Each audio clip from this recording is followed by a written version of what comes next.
Okay, good morning everyone. I hope you guys are doing great.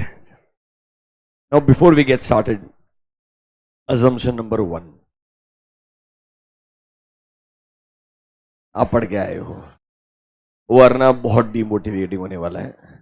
See, the objective of these few sessions is not to make you sad, but to make you feel aware that जो मैं पढ़ा हूँ और जो मैं पढ़ रहा हूँ उसी के अराउंड क्वेश्चंस आते हैं.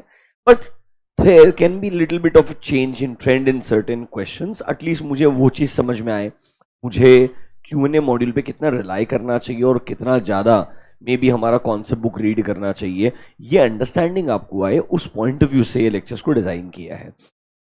What will be our major objective? ये अंडरस्टैंड करना कि भाई एसएम के एग्जाम पेपर में मुझसे आईसीआई किस कैटेगरी के क्वेश्चंस पूछ सकता है. एंड अगर लेट्स से एक कैटेगरी रहेगा that is called as descriptive questions. दो मेजर कैटेगरी है अगर आप मुझे पूछेंगे. एक कहलाता है डिस्क्रिप्टिव क्वेश्चंस, मतलब वो स्ट्रेट फॉरवर्ड क्वेश्चन होंगे. वो आपको बोलेगा भाई स्ट्रेटेजिक कंट्रोल क्या होता है, उसके टाइप्स लिख दीजिए. या let's say for example in case of chapter number 3 and 4 दे में give you a situation of a strategy, बोलेगा इस पर्टिकुलर डिफरेंशिएशन स्ट्रेटेजी के एडवांटेजेस क्या है वो बता दो, या कॉस्ट लीडरशिप के एडवांटेजेस क्या है वो बता दो. मतलब दे आर डायरेक्ट क्वेश्चंस जिनको यहाँ पे डिस्क्रिप्टिव क्वेश्चंस बोला गया है. क्या बोला गया है?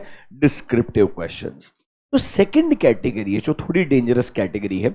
आजकल वहां पे नंबर ऑफ क्वेश्चंस थोड़े बढ़ने शुरू हुए हैं. पहले क्या होता था, पूरा पेपर डिस्क्रिप्टिव ही था. आई मीन टू से 35 मार्क के अंदर जो आपका एमसीक्यू पार्ट है वो छोड़ दीजिए, 35 में भी सारे क्वेश्चंस ना डिस्क्रिप्टिव नेचर के हुआ करते थे. सिर्फ एक क्वेश्चन जो था, that first question of 5 mark used to be specifically a scenario based question. क्या हुआ करता था?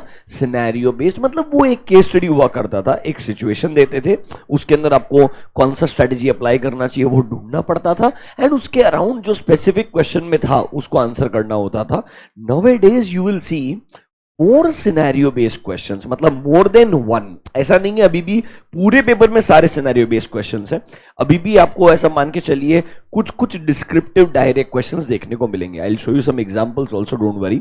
हमारा फोकस आज रहने वाला है not on what has been already asked in last 3 attempts, because SM के अंदर ऐसा होता है नॉर्मली रिपीटिशन का चांस बहुत कम होता है.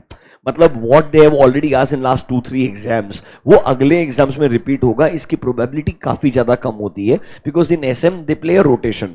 तो इस वजह से यहाँ पे वेरी हाई चांस है कि वो तो शायद नहीं आएगा, पर उसके अलावा जो बचा हुआ पार्ट है वो ज्यादा फोकस करने वाला है. तो मतलब मैं एग्जाम क्वेश्चन का आपको थोड़ा एग्जाम्पल्स दिखा दूंगा, बाद में वो बात अलग है, बट उस पर फोकस करने के बजाय जो क्वेश्चंस नहीं आए हैं, जो आगे आने वाले एग्जाम्स में पूछे जा सकते हैं, जो हमारे स्टडी मटेरियल में दिए हैं, जो आरटीपीएमटीपी में हैं, जो पुराने एग्जाम्स में पूछे गए हैं, लेट्स से बिफोर 24, मतलब 2020 में, 21 में, 22 के अंदर, जो आगे जाके क्या हो सकते हैं, रिपीट हो सकते हैं, हम उन क्वेश्चंस को डिस्कस करने पे फोकस ज्यादा करने का ट्राई करेंगे. बिकॉज मुझे लगता है जो ऑलरेडी आया है उसको पढ़ के अभी कोई फायदा नहीं होने वाला, बिकॉज वहां आपका एग्जाम का जो परसेंटेज है, प्रोबेबिलिटी है, वो कंपेरेटिवली कम है. Is this clear to you?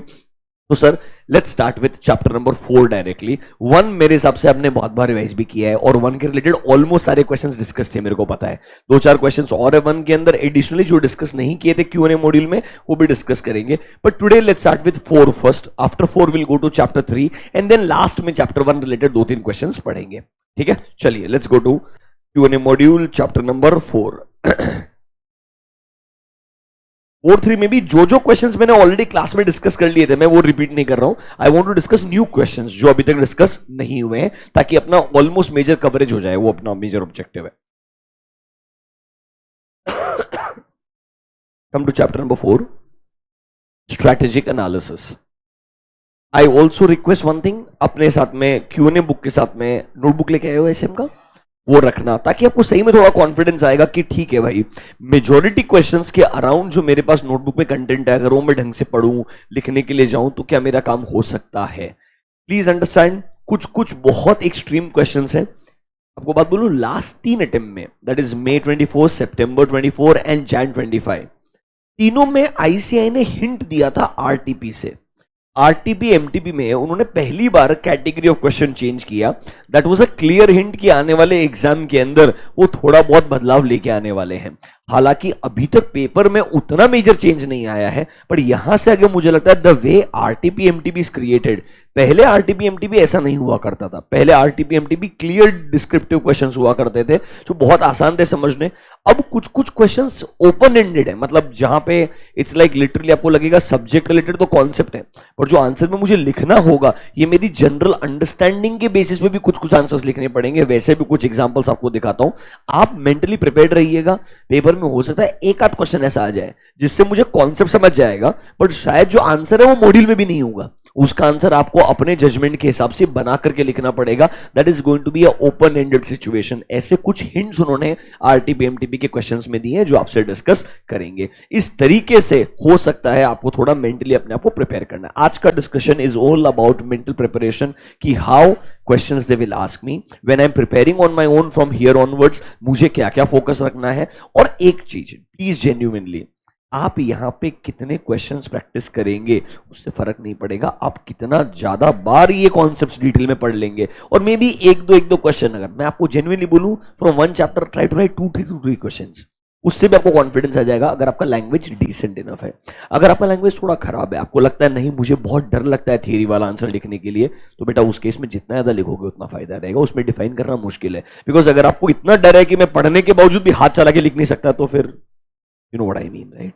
I cannot tell you anything. In that case, you have to write as much as possible, because every person is going to be different in terms of their understanding level and in terms of their confidence about writing a theory paper. Now, this is lot of dependent upon your schooling. 11th 12th का schooling कैसा रहा है, तुम्हारा आज तक का experience कैसा रहा है, BCom experience को काउंट नहीं करेंगे। चलिए let's start with chapter number 4। कुछ पहले बेसिक अच्छे वाले क्वेश्चंस जहां तो थोड़ा आपको कॉन्फिडेंस बिल्ड हो, उसके बाद गिराएंगे, ठीक है?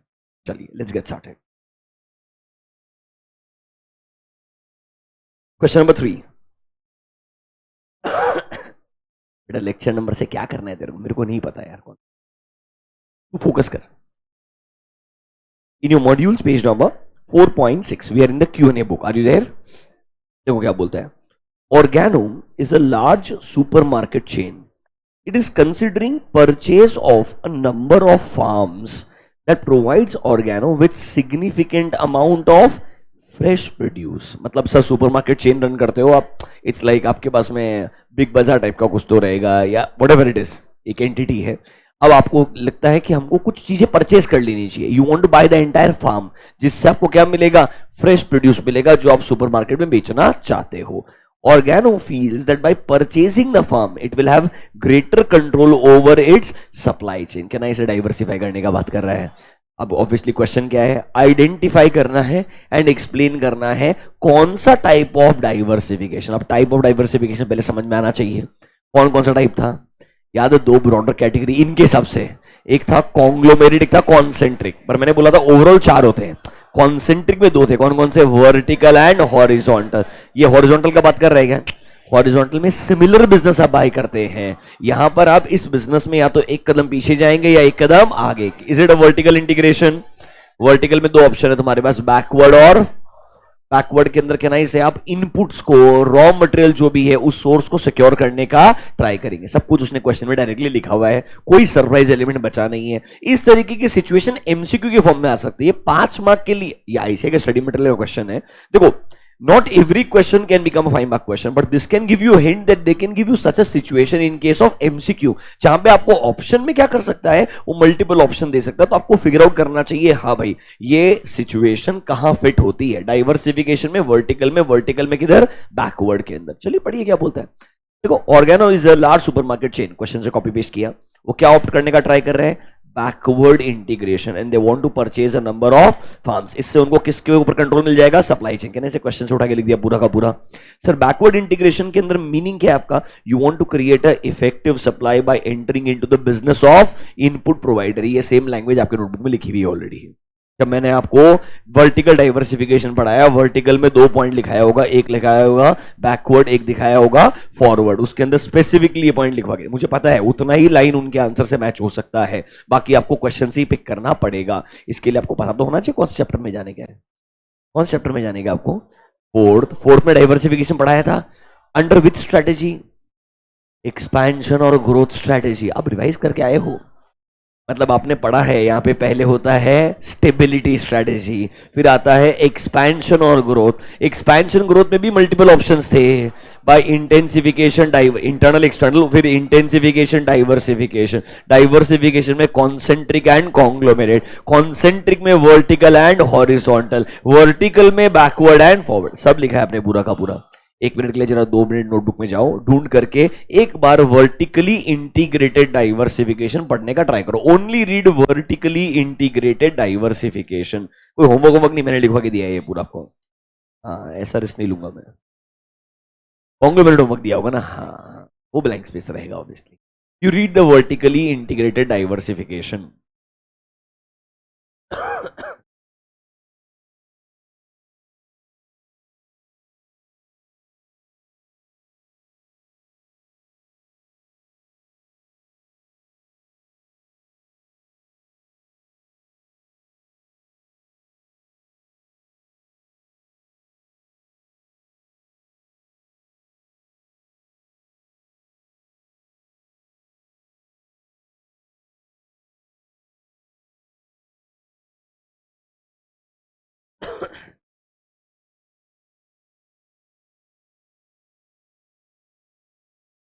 ठीक है, अब ऑब्वियसली ये डाइवर्सिफिकेशन का कोई ना कोई फायदा तो आपको होना चाहिए। इस केस में क्या फायदा होगा, मैं आपको स्टार्टिंग में समझाया भी था, अभी थोड़ा अंडरस्टैंडिंग वाला पार्ट रहेगा कि भाई अगर मैं वर्टिकली इंटीग्रेटेड डाइवर्सिफिकेशन कर रहा हूं, मैन्युफैक्चरर हूं, एक कदम पीछे जा रहा हूं, पहले तो मेरा उन पर डिपेंडेंसी और रॉ मटेरियल खत्म हो जाएगा, डिपेंडेंसी खत्म हो जाएगा, प्लस उनका भी कुछ मार्जिन होगा। अब वो क्या होगा, मार्जिन मेरे को मिलना शुरू हो जाएगा, तो मेरा कहना है रॉ मटेरियल का जो ओवरऑल कॉस्ट है वो क्या होना शुरू हो जाएगा, कम होना शुरू हो जाएगा। Because when I was buying the raw material I was giving them their cost price as well as some margin, ताकि उनका बेनिफिट था। अब अगर वो मैं काम खुद करूंगा, डोंट थिंक उनका मार्जिन भी मेरे मार्जिन में ऐड हो जाएगा। तो आप ऐसा बोल दो मेरे मार्जिन एक्सपैंड हो जाएंगे, या ऐसा बोल दो मेरे लिए रॉ मटेरियल एक्विजिशन कॉस्ट क्या हो जाएगा, कम हो जाएगा। सर इससे आपका प्रॉफिट्स एक्सपैंड होने वाला है, you will have a greater control over the production, and sir bottom line ये है आप अपना खुद का सप्लाई कैपेबिलिटी क्रिएट कर पाएंगे, या एक दूसरे शब्दों में अपना कॉस्ट क्या कर पाएंगे, कम कर पाएंगे। अब ये जनरल चीजें ऐसी स्ट्रेटेजिक मैनेजमेंट में आपको नोटिस होगी कि वो स्ट्रेटेजी ढूंढ लेगा, उसके अराउंड एक लॉजिकल सेंटेंस भी मिल जाएगा, पर बहुत सारे आंसर्स में उन्होंने कुछ कुछ अपने हिसाब से भी ऑलरेडी एड अप किया हुआ होगा, वो आपको आंसर्स पढ़ के थोड़ा अंडरस्टैंडिंग आएगा। अब क्या ये एक्सपेक्टेशन है कि मैंने 1-2 के बाद ये third point as it is लिखना ही चाहिए, या अपने हिसाब से लिखना चाहिए, ऑनेस्टली बहुत सब्जेक्टिव है। If you ask me, if you are able to identify the strategy, if you are able to write 1 or 2 logical point about the strategy, this 1 point may carry on a higher side 1 mark extra. अब वो मिल भी सकता है, नहीं भी मिल सकता है, theory paper है, प्लीज अंडरस्टैंड। जैसे सीबीएसई बोर्ड में 100 में से 100 आता है इंग्लिश के अंदर, वो अपने आप में जोक है, ऐसा नहीं होना चाहिए। लैंग्वेज हो गया, थियरी हो गया, वहां पे 100 में से 100 आना अपने आप में पाप है। I hope you understand, it's like wrong concept all together. तो यहां पे आपको थोड़ा सब्जेक्टिविटी के लिए थोड़ा मार्जिन, सेफ्टी मार्जिन छोड़ना पड़ेगा, हो सकता है 1 मार्क ऊपर नीचे, बट ओवरऑल कॉन्सेप्ट ठीक होना चाहिए, आंसर आपको लिखना आना चाहिए। Is that clear to you? Can we go next? ठीक लग रहा है यहां तक अभी तक? रुक जाओ। क्वेश्चन नंबर 4 अच्छा क्वेश्चन है, मतलब ये सेम क्वेश्चन को ना 2 तरीके से पूछा जा सकता है। पहले क्वेश्चन पढ़ना, फिर मैं आपको समझाऊंगा कि कैसे आईसीआई कभी कभी जब क्लैरिटी नहीं देता है तब आंसर देना मुश्किल हो जाता है। अगर वो क्वेश्चन में क्लैरिटी देता तो आंसर लिखना आसान होता। पढ़ना मेरे साथ में, अच्छा क्वेश्चन है, देखो।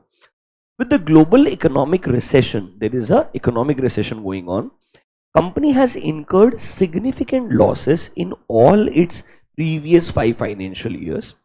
Currently, they are into manufacturing of cloth made out of cotton, silk, polyester, blah blah blah. जो जो होता है मेरे को मालूम नहीं। Competition is also intense on account of cheap import. मतलब there is a global recession. 5 साल से लॉसेस इनकर कर रहे हैं, and there is a significant competition also because imported products are cheaper when compare to your product. The company is facing cash crunch. कहने से ऐसा लग रहा है तो गोइंग कंसर्न प्रॉब्लम दिखा रहे सब कुछ, मतलब ऑडिट स्ट्राइक नहीं होना चाहिए। इधर अपने को स्ट्रेटेजिक मैनेजमेंट के हिसाब से सोचने का है। And they have not been able to pay salaries to its employees in the current one. कहने से situation seems very very bad. Suggest, can you see word suggest a grand strategy that can be opted। अब याद करो, अरे रुको रुको पहले, वो याद है आपके बिजनेस के स्ट्रेटेजीज? अरे देखो, आपने सबसे पहले पढ़े कॉर्पोरेट लेवल स्ट्रेटेजी। कौन कौन से कॉर्पोरेट लेवल स्ट्रेटेजीज थे आपके?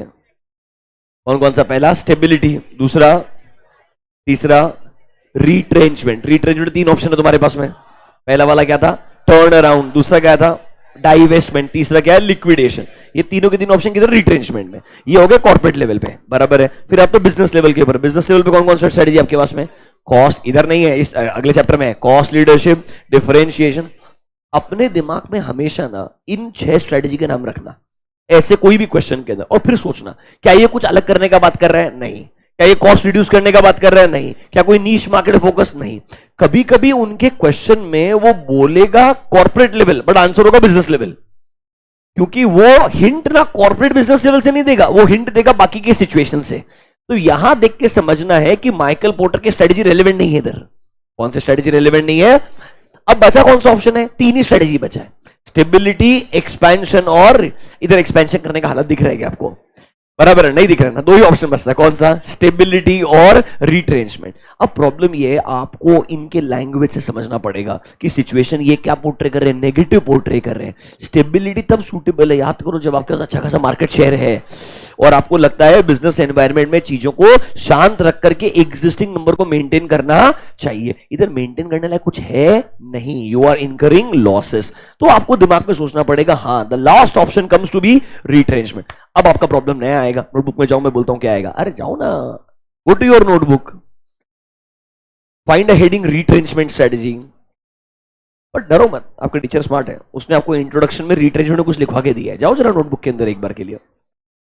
देखो, तुमने स्टार्टिंग में रिट्रेंचमेंट के अंदर 3 ऑप्शन से लिखे होंगे कि रिट्रेंचमेंट का मतलब क्या है, एंड रिट्रेंचमेंट इंक्लूड्स, पहले लिखा होगा टर्न अराउंड का मीनिंग, फिर लिखा होगा डाइवेस्टमेंट का मीनिंग, और फिर लिखा होगा लिक्विड। मैं बोला भी था लिक्विडेशन आपके सिलेबस से डिलीट हो चुका है।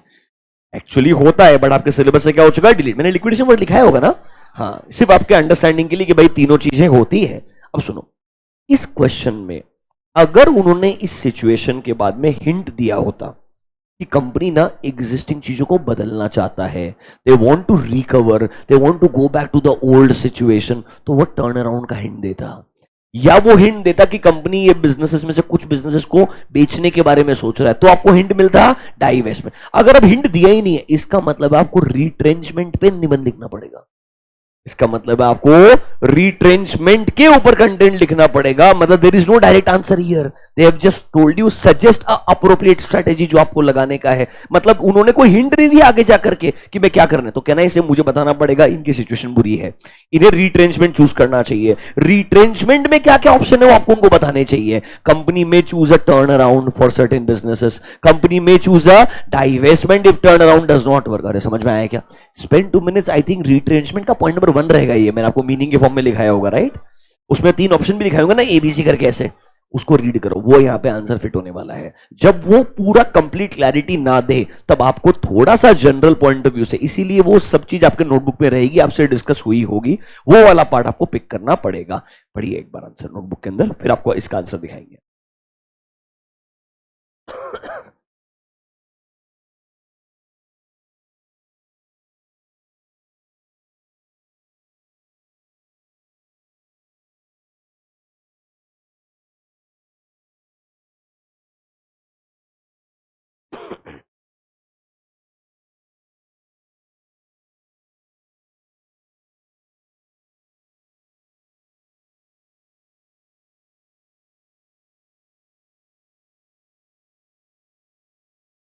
पढ़ा आपने? अब देखिए क्या बोलता है।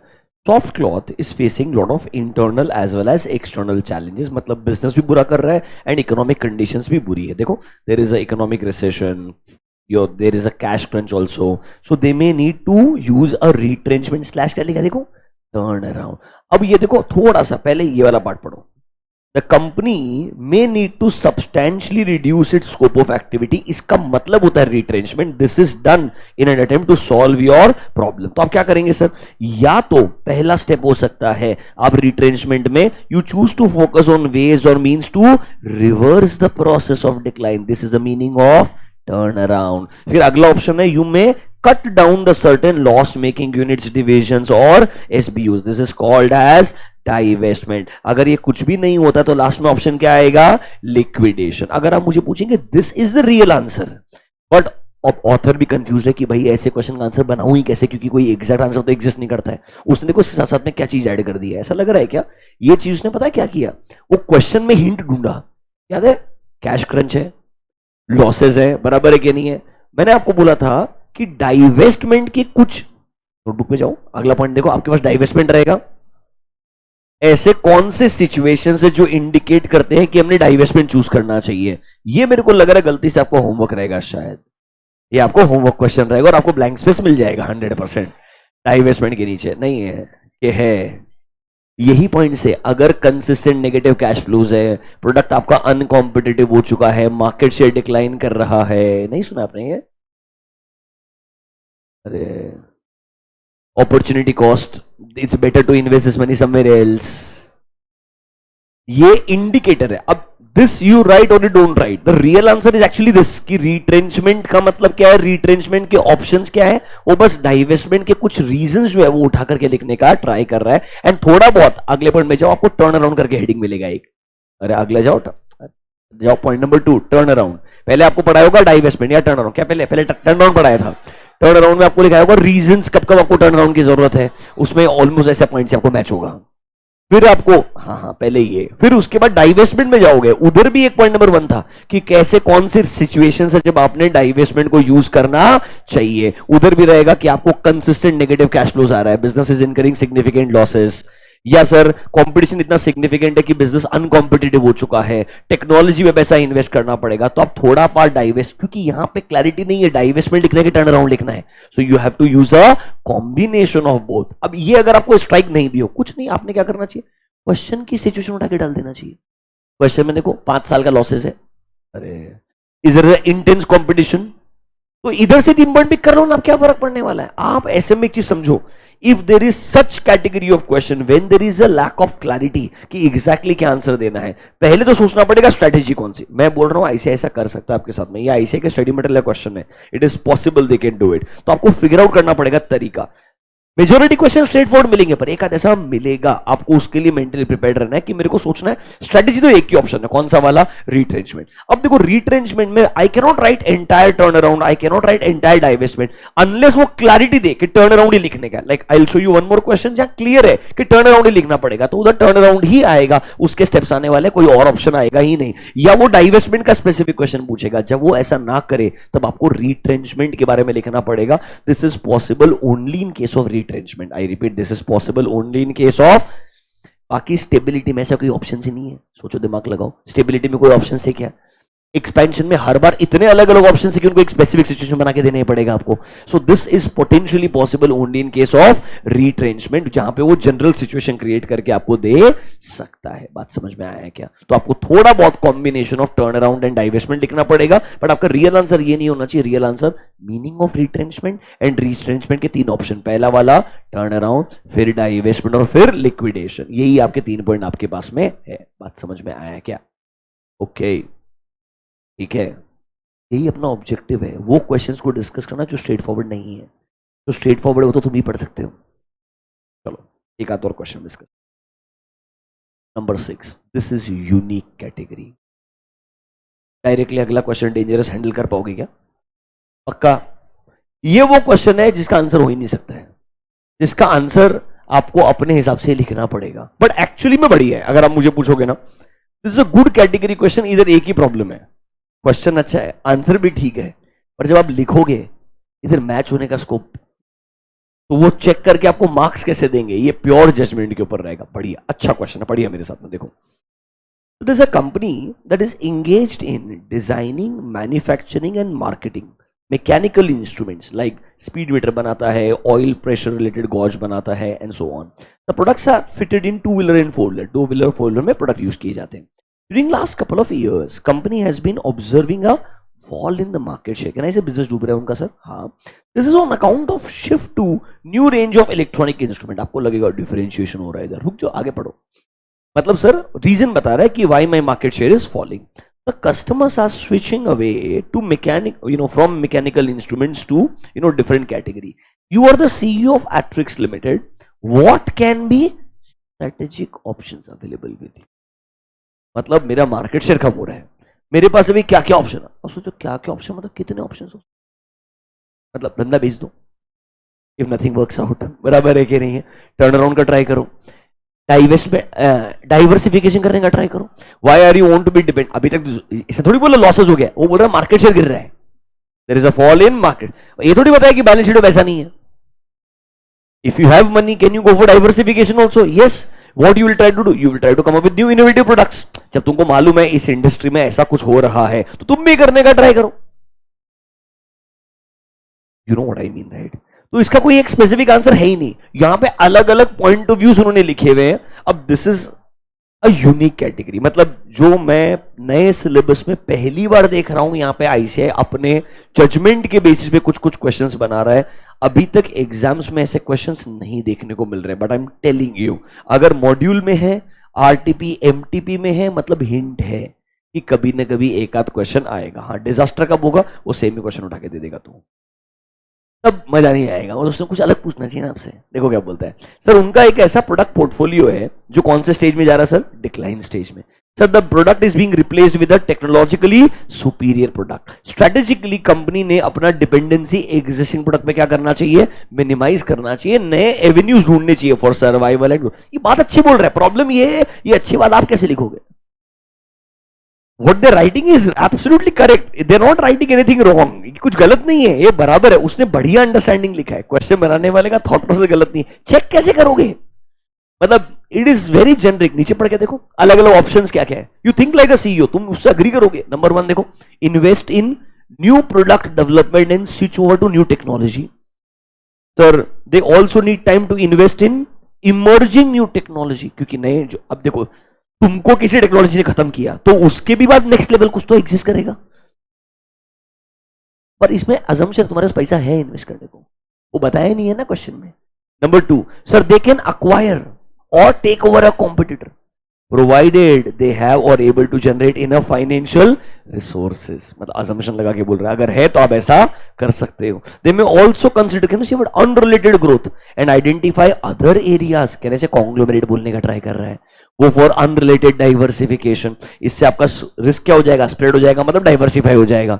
And last one, in longer run अगर आपको लगता है कुछ फायदा नहीं है तो एग्जिस्टिंग प्रोडक्ट को क्या कर देना चाहिए, डाइवेस्ट कर देना चाहिए। बट जब तक हो सकता है, जब तक डिमांड चल रहा है, कंटिन्यू तो करना ही चाहिए। अब ये आंसर कभी मैच नहीं हो, it is not possible, please understand. ऐसे यूनिक कैटेगरी के एक दो क्वेश्चन इस बार उन्होंने ऑलमोस्ट हर चैप्टर में लिखे हुए हैं, ऑलमोस्ट मतलब थर्ड में लिखे हुए, फोर्थ में लिखे और फर्स्ट में लिखे हुए। सेकंड में नहीं मिलेगा, फिफ्थ में नहीं मिलेगा, क्योंकि उसमें ऑलरेडी अपने स्पेसिफिक कैटेगरी के क्वेश्चंस बहुत सारे हैं। इस क्वेश्चन का आप कुछ नहीं, अरे ऐसा एक आध क्वेश्चन गलती से आज तक तो आया भी नहीं है भाई, तुम आज नेगेटिव क्यों ले रहे हो? पर मेरा ड्यूटी बनता ना बताने का, कम से कम। बेचारे ने कुछ गलत बोला क्या, क्यों सैड हो रहे हो? ये बीकॉम प्रो लेवल नहीं, this is good, this is not BCom, नहीं दिस इज गुड। जो अच्छा है उनको अप्रिशिएट करो यार, मतलब हाँ, नहीं नहीं नहीं, या this is a good question. Problem ये है आपको आदत नहीं है ऐसे क्वेश्चंस देखने की, आपको आदत नहीं है ऐसा सोचने की कि मेरे को अलग लिखना पड़ सकता है, so you will find it weird. Otherwise जो अप्रिशिएट करने लायक है वो है, मतलब ठीक। जान दो, तुमको तुम्हारे लेवल का क्वेश्चन दिखा था मैं। Read question number 9, you will feel nice. Already discuss भी किया है, बट तुमको एक अच्छा फील कराने के लिए लाइफ में। Aurobindo the pharma company wants to grow its business, कौन सा एनसॉफ का प्रोडक्ट मार्केट ग्रोथ मैट्रिक्स। याद है क्या, 4 ऑप्शन है, चारों के बारे में कुछ शब्द लिख दीजिए, आपका काम हो जाए। Now this is a direct descriptive question, ये डायरेक्ट डिस्क्रिप्टिव कैटेगरी है। आपको पूरे पेपर में ऑलमोस्ट ऐसा मान के चलिए 20 मार्क का पेपर ऐसे मिलेगा, 15 मार्क का पेपर रहेगा जहां पे 3 क्वेश्चन में आपको स्ट्रगल हो सकता है। वापस से बोल रहा हूं, एक में कंफर्म होगा, वो फर्स्ट क्वेश्चन होता है सिनेरियो बेस्ड क्वेश्चन, उधर स्ट्रगल होता ही है, उसमें सही स्ट्रेटजी ढूंढनी होती है। उसमें तुम्हारी किस्मत अगर बढ़िया हुई, दे एंड अप प्लेइंग विथ, याद है क्या, स्टेबिलिटी, एक्सपेंशन, रिट्रेंचमेंट आइडेंटिफाई करना आसान है। किधर मुश्किल है मैं बोलता हूं आपको, अभी चैप्टर 3 में जब जाएंगे अपन डिफरेंशिएशन कॉस्ट लीडरशिप के अंदर, वो उसमें याद है फोकस प्लस डिफरेंशिएशन जाएगा, वो अपने हिसाब से डिसाइड करता है। उधर बाबा मतलब समझो मेरा बात, जजमेंट के ऊपर है थोड़ा बहुत, उधर कुछ नहीं कर सकते, उसमें थोड़ा बहुत तुक्का लगाना पड़ेगा। जैसे अभी फोकस के अंदर एडवांटेजेस है ही नहीं 5 मार्क के लिए, 2 पॉइंट ही है सिर्फ। I will show you 1 or 2 questions, this is fine. एक आध क्वेश्चन और है इस चैप्टर में जो पूछने लायक है, करने लायक, टाइम पास, ये सब डिस्कस हुए एक्चुअली। एबिलिटी बेसिक है, डिस्कस हुआ, इनोवेटिव टेक भी डिस्कस। हाँ, अभी again one more direct descriptive question, RTP question नहीं है देखो जैन 25 का, बट डायरेक्ट क्वेश्चन है, मतलब ऐसा भी नहीं है कि उन्होंने डायरेक्ट क्वेश्चन हटा दिए। अब ये आपका मैंने नोटबुक में लिखवा के दिया है पूरा का पूरा, स्ट्रेटेजिक अलायंस क्या होता है, उसके एडवांटेजेस क्या है, प्रॉपर नोटबुक में आप जाओगे, स्ट्रेटेजिक अलायंस का मीनिंग के ऊपर 2 पॉइंट मिलेगा, एडवांटेज मिलेगा, एडवांटेज में 4 पॉइंट मिलेगा, हर पॉइंट का हेडिंग है, हेडिंग के नीचे प्रॉपर कंटेंट है, कुछ नहीं इसमें तो कोई कॉम्प्लिकेशन ही नहीं है, मतलब ना कोई ढूंढने में दिक्कत है ना कोई प्रॉब्लम है। इस क्वेश्चन में को मजा नहीं है यार। जाओ look for strategic alliance, notebooks इधर मिलेगा ये आपको, मर्जर एक्विजिशन वगैरह के बाद में मिलेगा ये। याद है क्या, जो ऑर्गेनाइजेशंस, 2 या उससे ज्यादा ऑर्गेनाइजेशन साथ में आकर के कुछ ऐसा अचीव करना चाहते हैं जो वो इंडिविजुअल अचीव नहीं कर सकते, इसलिए वो अलायंसेस फॉर्म करते हैं, they are called as strategic alliance. But वो अपना इंडिपेंडेंट स्टेटस मेंटेन करते हैं, they can still continue to run as a independent business, they are coming only to achieve certain common objectives. ये आपका meaning था। इसका एडवांटेज क्या है, पहला एडवांटेज है सर ऑर्गेनाइजेशनल लेवल एडवांटेज, अगर जो अलायंसेस फॉर्म करने वाले ऑर्गेनाइजेशन है वो अगर क्रेडिबल होंगे तो इससे अलायंस को लेजिटिमिटी मिल जाएगा, प्लस सर एक दूसरे से सीखने को चीज मिलेगी, इकोनॉमिक एडवांटेज मतलब इकोनॉमीज ऑफ स्केल का फायदा मिलेगा, सब साथ में आकर के अपनी एफिशिएंसी को यूज करके मैन्युफैक्चरिंग कॉस्ट कम करेंगे, इकोनॉमीज ऑफ स्केल का फायदा उठा करके बल्क क्वांटिटी के अंदर मैन्युफैक्चरिंग करेंगे। याद है ऐसा कुछ। फिर पॉलिटिकल एडवांटेज, पॉलिटिकल एडवांटेज मतलब कभी कभी you have to form alliances because आपके पास में उस कंट्री में एंटर करके बिजनेस करने का ऑप्शन ही नहीं होगा, because there can be political barriers. अब जिस वजह से आपको वहां लोकल कंट्री में एंटर करके वहां के लोकल पर्सन से अलायंस फॉर्म करना पड़ेगा। अगर वो ज्यादा क्रेडिबल हुआ अपने लोकल कंट्री के अंदर, उसका वहां पे रेपुटेशन अच्छा हुआ, तो इससे आपके अलायंस को फायदा मिलेगा और आप आगे क्या कर पाएंगे, ग्रो कर पाएंगे। 2 मिनट स्पेंड करो, रिवाइज कर लो एक बार फटाफट से। अब ये तो स्ट्रेट फॉरवर्ड क्वेश्चन है, मतलब कुछ चैलेंजिंग नहीं है, और आपको नोटबुक में प्रॉपर हेडिंग के साथ में उतना रिलेवेंट एक दो पॉइंट लिखवा के दिए जितना आप पढ़ सकते हो और लिख सकते हो।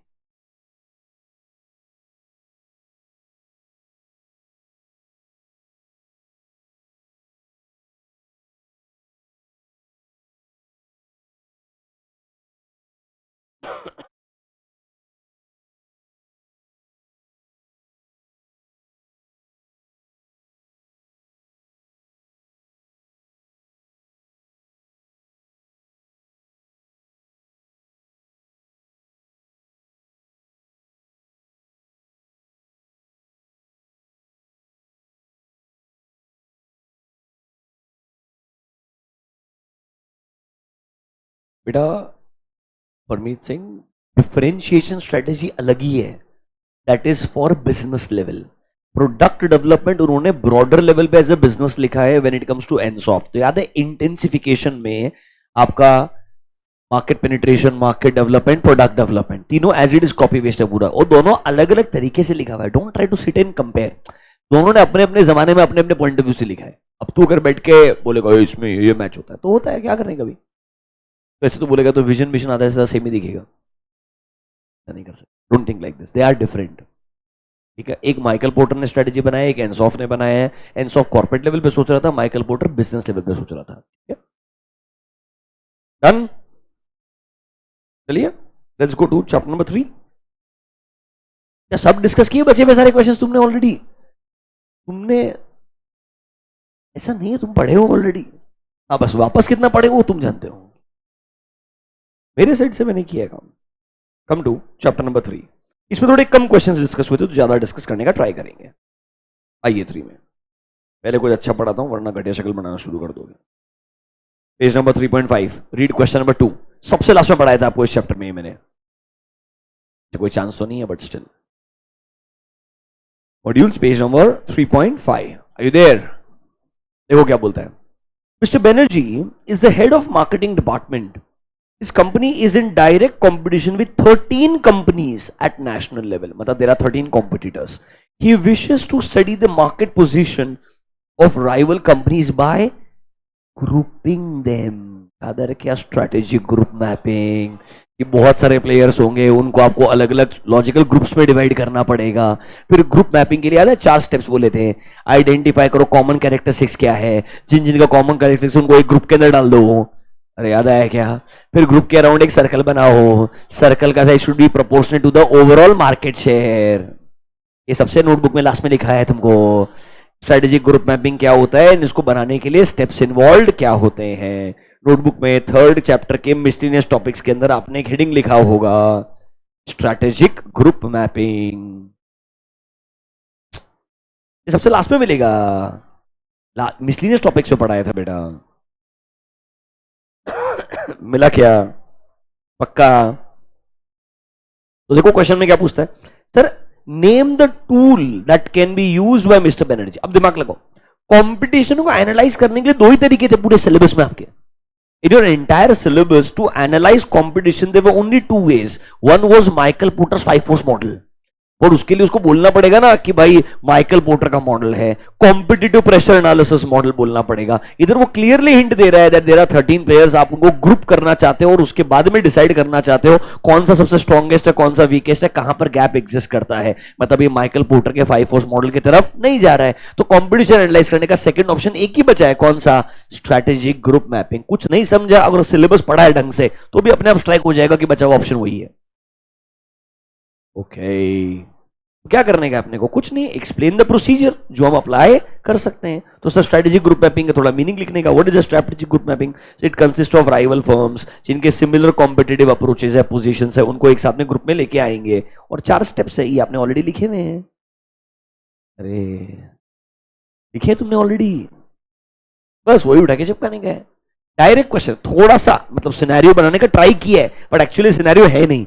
इट्स लाइक जस्ट आइडेंटिफाइंग कि भाई एक ही टूल एग्जिस्ट करता है that is called as strategic group mapping, और उठा के लिखने का है। ठीक है, अब डेंजरस क्वेश्चन दिखाऊं क्या? ये ठीक है ना? ये इजी वाला है यार, ये नेक्स्ट पढ़ा है, सोन पढ़ा। चलो क्वेश्चन नंबर 8 पे आओ। ये मेरे हिसाब से आपका होमवर्क क्वेश्चन था, इसलिए आपको कोई चांस नहीं है याद आने का। होमवर्क क्वेश्चन मतलब ये नहीं, इसमें जब कंटेंट जब पता चलेगा तो पता चलेगा वो होमवर्क में था। घबराओ मत। 3.9 क्वेश्चन नंबर 8 पता चलेगा 2 मिनट में भी, रुक जाओ ना। A century old footwear company, मोटा शूज, had an image, अरे फोकस कॉन्सेप्ट पे करो, had an image of being the footwear choice for formal occasion. This sounds like बाटा। ठीक है, मतलब बहुत पुराना ऑर्गेनाइजेशन है जो फॉर्मल वेयर के लिए फेमस था। In an attempt to reinvent its brand, वो अपने ब्रांड वैल्यू को पूरा री इन्वेंट करना चाहते हैं। It tied up with a foreign footwear giant बफरीन to manufacture and sell its hide seek brand, मतलब वो बफरीन कोई कंपनी रहेगा, उसका ब्रांड रहेगा हाइड सीक। ठीक है, putting it's best foot forward, it launched extra soft casual and relax. कैसे हो सकता है, बट ठीक है, जान दो। Extra soft casual relaxed footwear for young. अब पहले फॉर्मल के लिए था, अब किधर जा रहा है? टारगेट कहां कर रहा है? Young. They are aiming at a broad and image makeover. They decided to price the hide seek products at a premium. क्या आप कुछ अलग करने का ट्राई कर रहे हैं? क्या आप उसके लिए प्रीमियम प्राइस चार्ज करना चाहते हैं? कहना इसे पूरे हिंट दे रहे हैं, मैं डिफरेंशिएशन की तरफ जा रहा हूं। किधर जा रहा हूं? डिफरेंशिएशन। सर ये फोकस्ड डिफरेंशिएशन क्यों नहीं है? उसने बोला क्या कि मार्केट साइज छोटा सा है, सीधा कोई टारगेट नहीं कर रहा है, बोला क्या ऐसा कुछ भी? तो दिमाग लगाने का नहीं, जब तक वो कुछ हिंट देता नहीं है फालतू हिंट लेने का नहीं। इधर सिंपल सा ऑब्जेक्ट है, उसने बोला मैं डिफरेंशिएट करूंगा, प्रीमियम प्राइस चार्ज करूंगा, it matches only with your differentiation. आगे देखो, what kind of Michael porters business level. अब इतना तो वक्त लाना चाहिए कि माइकल पोर्टर ने बिजनेस लेवल जो स्ट्रेटेजी दी थी वो कौन कौन सी थी? कॉस्ट, तुम्हारी नोटबुक के ना फर्स्ट पेज पे लिखा है तुमको, इसीलिए नोटबुक के फर्स्ट पेज पे बिजनेस लेवल स्ट्रेटेजी पहला है कॉस्ट लीडरशिप। ढूंढना नहीं, फर्स्ट पेज ऐसे ऐसे ऐसा तुमको बोला है स्पेसिफिकली इधर ऐसा लिखने के लिए। कौन कौन सा है? पहला वाला कॉस्ट लीडरशिप, दूसरा वाला, तीसरा वाला फोकस। फोकस में focused differentiation, focused cost leadership, and last वाला बेस्ट कॉस्ट प्रोवाइडर स्ट्रेटेजी। कहना इसे वो डिफरेंशिएशन की बात कर रहा है। आगे देखो क्या बोल रहा है, ये पूरी कहानी है। स्ट्रेटेजी ढूंढो, स्टेट इट्स एडवांस।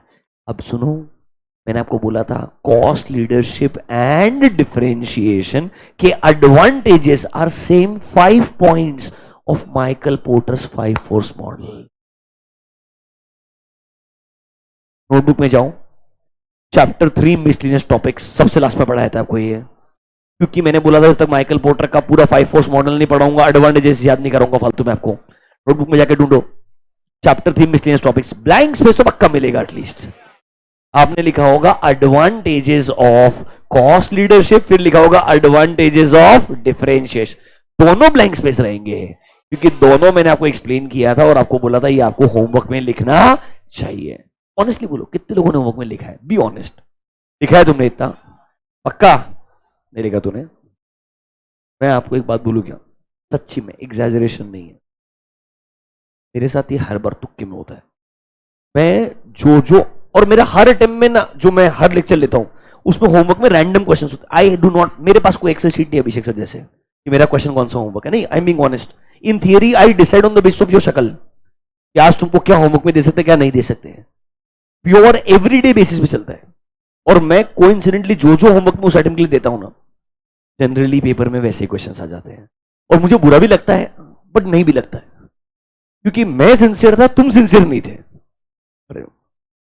अब यार मैं सब कुछ लिखाऊंगा तो सिलेबस कैसे खत्म होगा ना यार, कुछ तो तुमने भी होमवर्क में करना चाहिए कि नहीं करना चाहिए। मैं इसलिए आपको बोल रहा हूं अगर अभी तक होमवर्क नहीं किया इसका मतलब क्या है, होमवर्क कंप्लीट जरूर करना। मैं आपको कंफर्म बोलता हूं आपको ऐसा 2-3 question same as it is देखने को मिलेगा। ओके, आई वॉन्ट ये बदल जाए, चेंज हो जाए, अच्छा हो जाए, मेरे को भी अच्छा लगेगा, इसलिए मैं बार बार बोलते रहता हूँ बट ऐसा होता ही नहीं, आता है वो अभी भी। सही है, तो तुम्हारे एग्जाम के बाद फिर से अपन मैच करके देखेंगे। मई एग्जाम के बाद इस बार तो डबल मैचिंग है, मई और सितंबर का कंबाइंड टेस्ट था पूरा का पूरा, तो इस बार और मजा आएगा, मतलब प्रोबेबिलिटी और है ना कम कि आइडियली मेरा होमवर्क मैच नहीं होना चाहिए।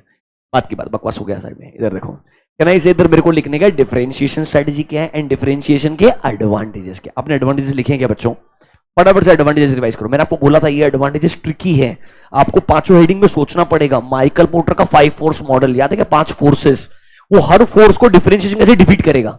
फॉर एग्जाम्पल अगर डिफरेंशिएशन है, प्रीमियम प्राइस चार्ज करने वाले हो, बराबर है कि नहीं है, तो बायर का बार्गेनिंग पावर आपको इफेक्ट ही नहीं करेगा क्योंकि बायर आपसे बार्गेनिंग करेगा नहीं, उन्हें स्पेशल फीचर्स में इंटरेस्ट रहेगा। सप्लायर का बार्गेनिंग पावर से फर्क नहीं पड़ेगा, वो कॉस्ट अगर एक्स्ट्रा बढ़ा भी देगा तब भी आपको दिक्कत नहीं, बिकॉज आपके मार्जिन ऑलरेडी हाई रहेंगे। सर राइवलरी, कोई आपसे ज्यादा परेशान कर ही नहीं पाएगा एग्जिस्टिंग कंपटीशन, क्यों? क्योंकि आप ऑलरेडी एक ब्रॉड मास मार्केट को डिफरेंशिएटेड प्रोडक्ट के साथ टारगेट कर रहे हैं। इससे आपको सब पढ़ा है ये। न्यू एंट्रेंट के लिए आपका डिफरेंशिएशन ऑलरेडी एक बैरियर टू एंट्री बन जाएगा एंड सब्स्टिट्यूट से ज्यादा आपको फर्क पड़ेगा नहीं क्योंकि आपके products highly valued, loyal customers आपके, बिकॉज आप ऑलरेडी डिफरेंशिएटेड एस्पेक्ट सेल करने का ट्राई कर रहे हो। 1 मिनट के लिए शांति से जरा एडवांटेजेस को रीड करो, फिर उनका आंसर स्टार्टिंग में बस मीनिंग ऑफ डिफरेंशिएशन लिख के दिया है और एडवांटेजेस लिख के दिया, दैट्स इट। ये क्वेश्चन नंबर 1 कैटेगरी है, मतलब जो फर्स्ट कैटेगरी ऑफ क्वेश्चन जो आपका कंपल्सरी क्वेश्चन आता है ना 5 मार्क के लिए, this is 1 category of question जो आ सकता है 5 मार्क।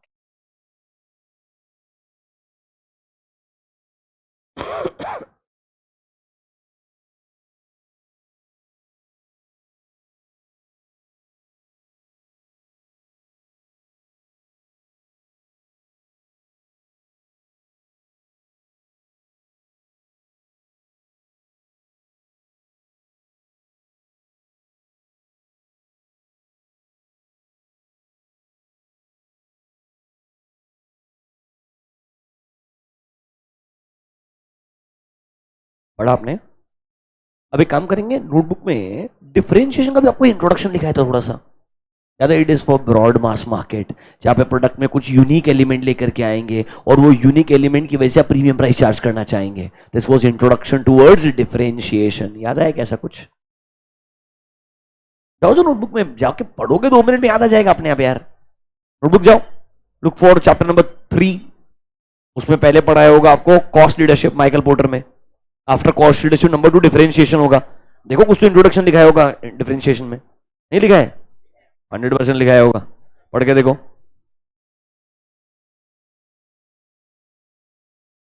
देखो differentiation is aimed at broad mass market, यहाँ पे कोई नया प्रोडक्ट या सर्विस जो कस्टमर को एटलीस्ट यूनिक लगे वो क्रिएट करने का ट्राई करोगे, तो यूनिकनेस की वजह से आप प्रीमियम प्राइस चार्ज कर पाएंगे, फिर यूनिकनेस के एग्जांपल भी दिए होंगे, it can be better technology, it can be better customer service, product का डिजाइन हो सकता है, पॉइंट नंबर 2-3 में रहेगा। वही पिक करके वो लिखता है हर बार, देयर इज नथिंग न्यू। आपके पास में जो रेलेवेंट कंटेंट है वो आप ढंग से पढ़ें और आप आराम से उस क्वेश्चन में बस ढूंढना है स्ट्रैटेजी कौन सा है, वो इंट्रोडक्शन लिखना है, और अल्टीमेटली इसके लिए तो ना 1 मार्क रहता है, identifying which strategy and the meaning of the strategy.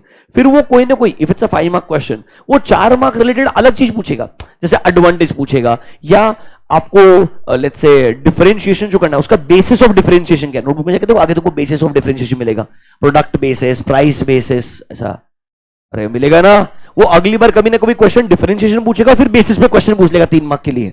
मतलब वो आपसे अल्टीमेटली 3 या 4 मार्क के लिए कोई ना कोई स्पेसिफिक क्वेश्चन ही पूछेगा, पर पहले क्या ढूंढना पड़ेगा आपको, स्ट्रैटेजी ढूंढ के एक मीनिंग लिखना पड़ेगा। बाद में जैसे यहां एडवांटेजेस पूछा है, वो अगली बार कुछ और पूछ सकता है। इस तरीके का उनका नॉर्मल तरीका होता है क्वेश्चन पूछने का। Okay, you understand the question? पक्का? चलिए आगे जाते हैं। 2 क्वेश्चन डेंजरस थे इस चैप्टर में जो मुझे आपसे डिस्कस करने थे। ये तो सेम ही क्वेश्चन है, ये मतलब इट्स अ सेम क्वेश्चन। आप नोटिस करेंगे ना, वही ट्यूल, इस बार कॉम्पिटिशन में 15 कंपनी 13 के बजाय, अरे वो 13 कंपनी थे उसमें, इसमें 15 कंपनी है। स्ट्रेटेजिक ग्रुप मैपिंग ये सेम, ये अलग नहीं है। This is question number 12 was a old exam question, जुलाई 21। अरे कुछ नहीं, आईसीआईबी स्टडी मटेरियल में ना अपने पुराने क्वेश्चन उठा के चेंज करते रहते हैं। वो एक्चुअल एग्जाम क्वेश्चन उठाता है, उसको उठा के स्टडी मटेरियल, नया क्वेश्चन, नया नहीं है, ओल्ड है, वो कोई ना कोई ओल्ड एग्जाम से मैच हो जाता है। पर मुझे आपको 2 चीजें बतानी थी एक्चुअली में, 2 डेंजरस क्वेश्चंस थे। एक तो ये है मेरे हिसाब से, यस दिस वन नंबर 13। काम कीजिए, नोटबुक में जाइए, look for heading core competency. Core competency पहले आपको मीनिंग ऑफ कोर कॉम्पिटेंसी लिखाया होगा, फिर लिखा होगा how to build core competency, नहीं लिखा है?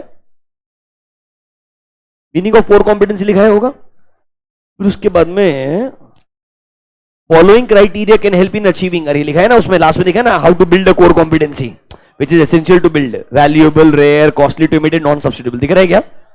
फिर कॉम्पिटिटिव एडवांटेज, एंड उसके बाद में हाँ, after competitive advantage you will see a sentence, according to CK Prahalad and Gary Hamel, major core competencies are identified in 3 areas. मैं आपको बोला ना, वो क्वेश्चन आज तक रेयर है, बट ये क्वेश्चन कभी ना कभी घुमा फिरा के पूछा जाएगा। लुक एट दिस जैन 21 का question, it's a old syllabus question, but I am telling you, नए सिलेबस में आज तक का जो ट्रेंड देखा है उसके हिसाब से ऐसा क्वेश्चन आया नहीं है। This can be a good one, ढंग से रीड करना, देखना।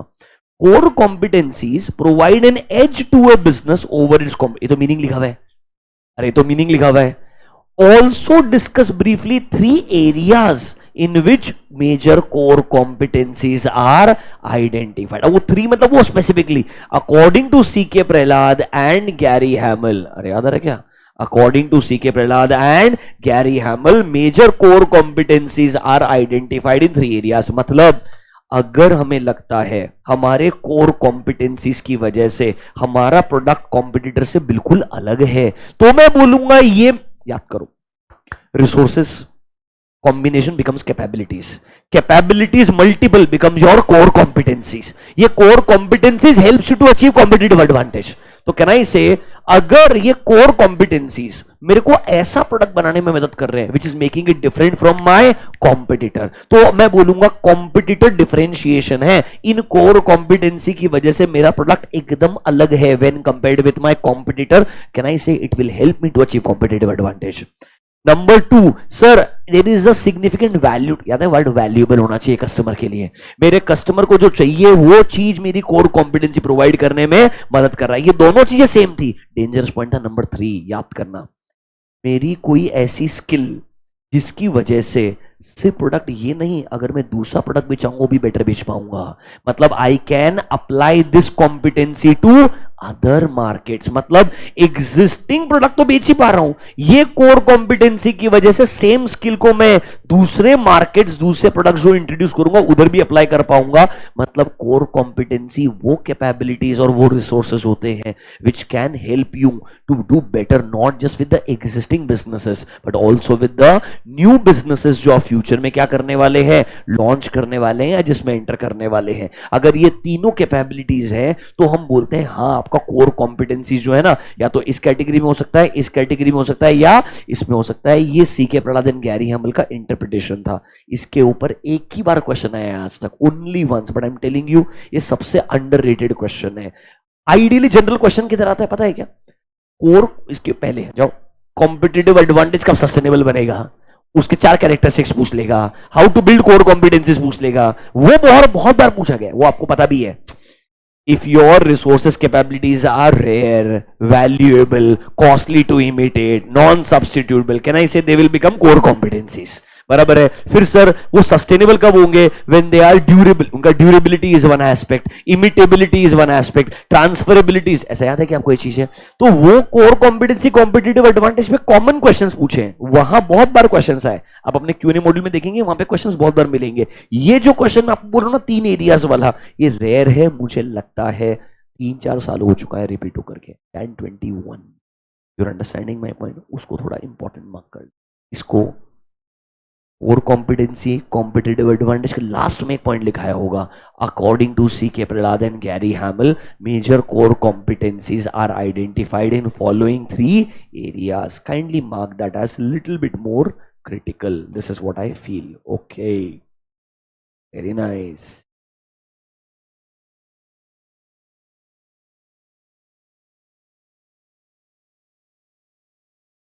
चलिए question 16। ABC limited is a beverage manufacturing company. RTP question है, नया वाला RTP 3.15। ABC limited is a beverage, नहीं it was not homework, I made you write this. Homework था क्या? कौन सा वाला? ठीक है प्रहलाद वाला होमवर्क था क्या? लिखा है क्या तुमने? प्लीज वो पढ़ लेना यार।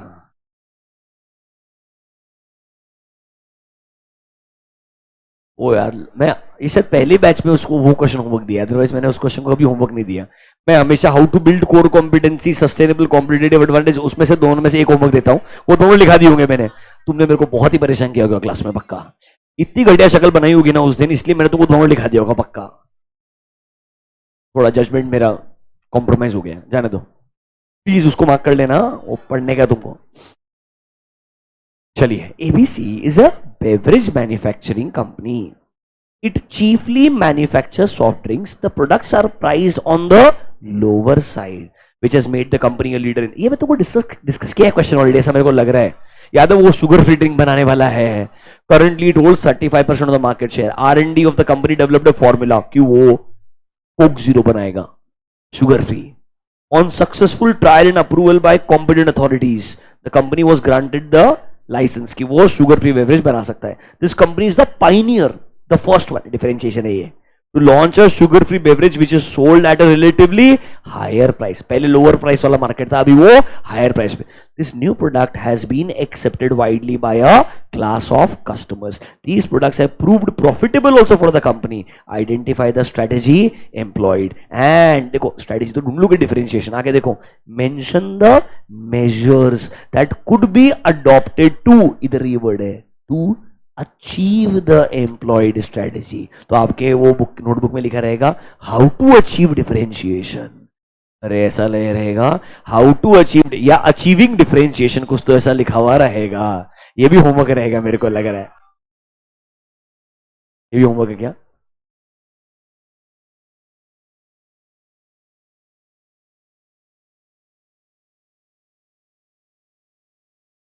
कौन सा स्ट्रेटेजी है ये? डिफरेंशिएशन।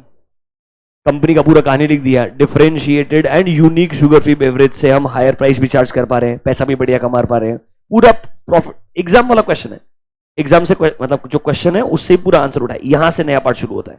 डिफरेंशिएशन क्या है? It is aimed at, same आपने पढ़ा, broad mass market and involves creation of product and service which is perceived by the customers as unique. Uniqueness can be same, can I say same, just पिछला वाला question पढ़ा है वही repeated है, but इस बार advantage के बजाय क्या पूछा है? Achieving differentiation. समझा क्या? वो सिचुएशन देगा, स्ट्रेटेजी ढूंढना है, उसका मीनिंग लिखना है, मतलब the answer start from here, point number 3। 1 2 is your question only, जो क्वेश्चन है वही रिपीटेड है, यहां से डिफरेंशिएशन का मीनिंग आया एंड हाउ टू अचीव के पॉइंट्स आ गए। पढ़िए 2 मिनट के लिए, सब है आपके नोटबुक में, बस क्वेश्चन कैसे ढूंढना है वो आपको बता रहा हूं।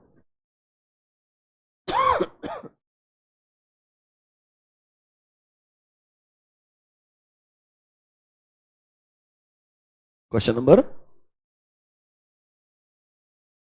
अरे हाँ पर उन्होंने नाम चेंज कर दिया होगा ना, मतलब this was a exam question number 20। अरे स्टडी मटेरियल में तुम बोलोगे क्वेश्चन मिसिंग है इसलिए कॉपी करना पड़ता है स्टडी मटेरियल से, ये स्टडी मटेरियल में है question, RTP is part of now study material. No, answer is same. उन्होंने भी नाम चेंज किया है, पहले देखो कौन से टाइम में आया था, this is your exam question, now this is your new RTP question.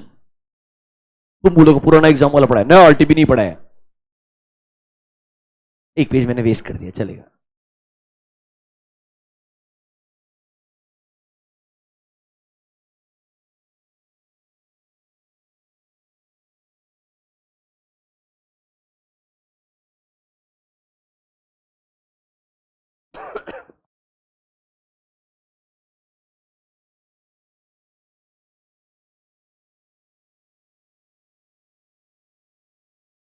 Done. Question number 18, ये सबसे लास्ट में एक मॉडल डिस्कस किया था आपसे मैंने, याद है, मेंडलोज मैट्रिक्स, ऐसा कुछ याद आ रहा है क्या? स्टेक होल्डर्स होते हैं, सारे stakeholders same priority level पे नहीं आते हैं, किसी को सेटिस्फाइड रखना पड़ेगा, किसी को इन्फॉर्म्ड रखना पड़ेगा, किसी को ज्यादा प्रायोरिटी, किसी को लो प्रायोरिटी, ऐसा कुछ याद है क्या? चैप्टर नंबर 3 के मिस्टेक्स टॉपिक में सबसे पहले यही पढ़ाया होगा मेरे को ऐसा लगता है, पढ़ाया नहीं? हाँ चैप्टर में पढ़ा दिया, अच्छा। हाँ मेंडलोस लास्ट में कवर कर लिया, बराबर है, लास्ट टाइम इसलिए से पढ़ाया था, ठीक है कोई बात नहीं, कोई बात नहीं। नोटबुक में जाओ, ढूंढो जरा 1 मिनट के लिए, पूरा मैट्रिक्स लिखने का कुछ नहीं, याद है क्या? 4 अलग अलग सिचुएशन थी, की प्लेयर्स कौन से होते हैं, कीप सेटिस्फाइड वाली कैटेगरी में क्या आएगा, कीप इन्फॉर्म्ड कैटेगरी में क्या आएगा, एंड लो प्रायोरिटी में क्या आएगा, याद है ना? बैंकर्स वगैरह से इतना फर्क नहीं पड़ता है, they do not care too much about your business का growth, but can they impact your business? Yes, but your top level management, your board of directors, your shareholders, they are the most important categories। तो आपको इस तरीके से अपने stake holders को ढूंढना है, 4 कैटेगरी में डिवाइड करना है, और फिर हर कैटेगरी के हिसाब से सोचना है कि हमने किस स्टेक होल्डर को फोकस करते हुए हमारे डिसीजन लेने चाहिए। This matrix was your Mendelow's matrix.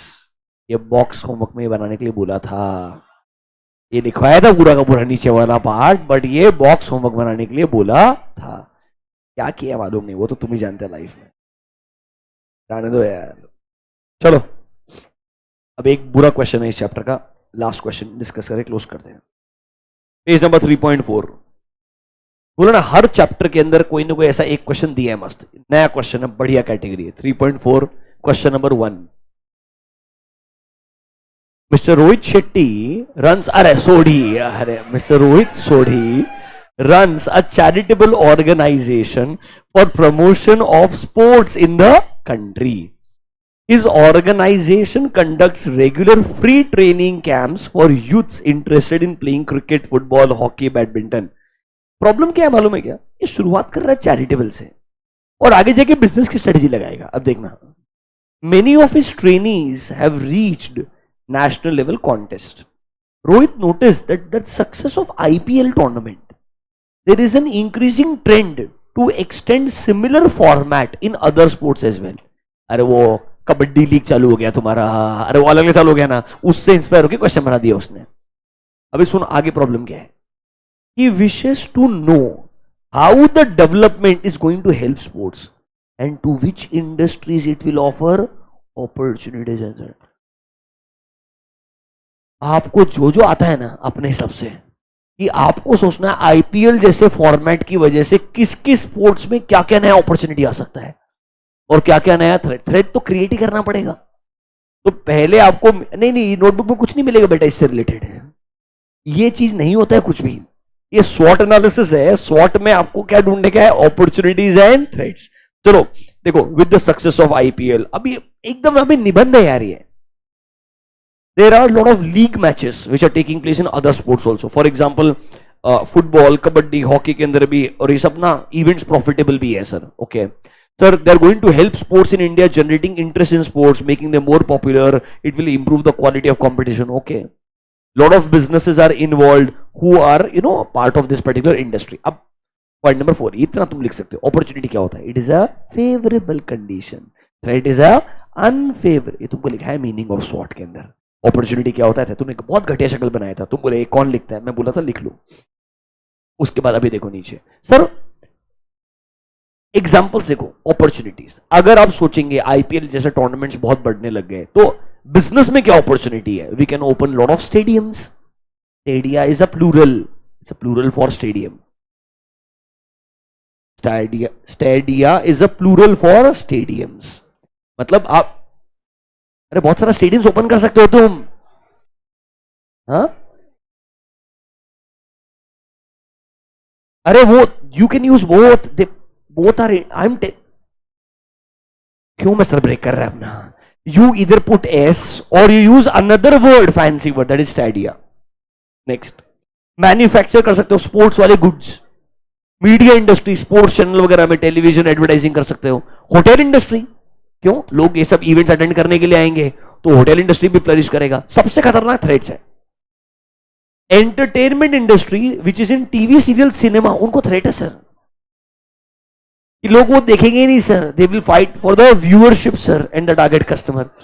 Event management जो नॉन स्पोर्ट्स इवेंट में उनका भी मुश्किल हो जाएगा सर, क्योंकि स्पोर्ट्स इवेंट में ज्यादा फोकस चले जाएगा. अगली बार वो आपको अगर ऐसा क्वेश्चन बनाएगा कॉन्सर्ट्स पे बनाएगा मेरे को लगता है इंडिया के अंदर. ये बकवास है पर ऐसे क्वेश्चन का कोई आंसर नहीं होता है यार. मतलब ऐसा क्वेश्चन बस होता है. अब क्या आ सकता है? हाँ इस क्वेश्चन का आंसर मैं आपको नहीं सिखा सकता हूं. हाँ you can say Tarak Mehta का उल्टा चश्मा का व्यूज कम हो जाएगा. This can be a threat.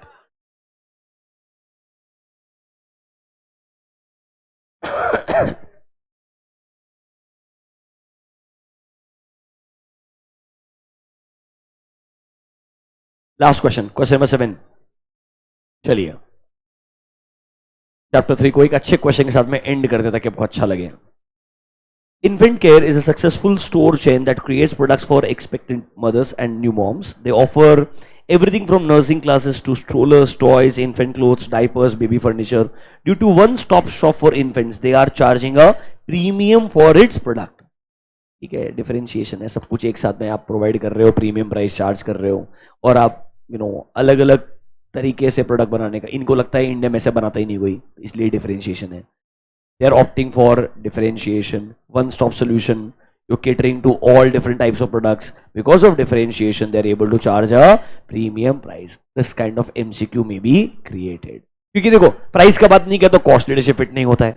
कोई ऐसा नहीं बोला नीश मार्केट है, उस नीश मार्केट का साइज लिमिटेड है बट उधर कोई और टारगेट नहीं कर रहा है, कोई और टारगेट नहीं कर रहा है इसलिए आप वहां जा रहे हो. That is why it is focus. जब तक ऐसा ना लिखे जनरली मेजोरिटी क्वेश्चंस उनके जो होते हैं ना कुछ अलग करने के ऊपर, they are around differentiation only. Okay, you feel little bit comfortable और मोर अनकंफर्टेबल?